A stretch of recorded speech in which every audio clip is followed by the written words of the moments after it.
in the shadowed annals of medical history, where science and superstition often blurred, lurked chilling figures who pushed the boundaries of life and death, often with a morbid curiosity. Among them, a legend persisted of a doctor of death, a practitioner whose methods were as terrifying as the plagues he claimed to fight.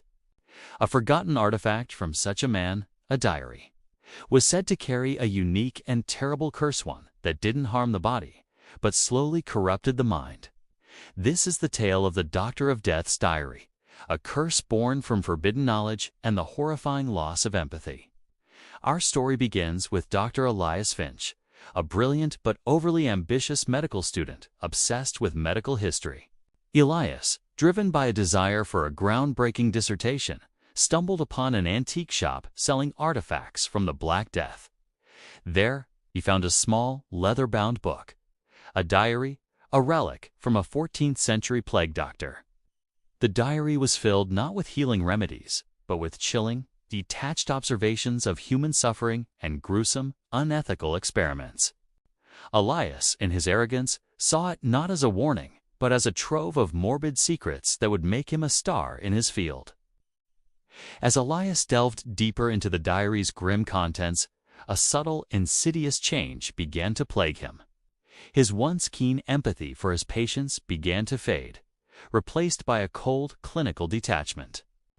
He started to see people not as living beings, but as mere case studies, their emotions and pain as irrelevant variables. His dreams were filled with the doctor's chilling observations, and he would often wake in a cold sweat, feeling an oppressive sense of morbidity and an unsettling fascination with death. The true curse of the Doctor of Death's diary was a psychological infection of morbid detachment. The diary, imbued with the original doctor's cold and corrupted perspective, had spiritually infected Elias. The curse was an insidious, psychological horror that slowly eroded his humanity, turning him into a living host for the echoes of the plague doctor's unfeeling mindset, his compassion withering away. Driven to despair by his own mental decline and the terrifying coldness that plagued his soul, Elias sought the counsel of his old mentor, a compassionate and wise physician. The mentor, seeing the spiritual blight clinging to Elias, explained that he had not simply read a book. He had absorbed a curse. The diary was a spiritual parasite, feeding on his empathy and turning him into a shadow of the plague doctor himself. Only by a profound act of humility and a complete rejection of the diary as corrupting knowledge could he hope to reclaim his soul.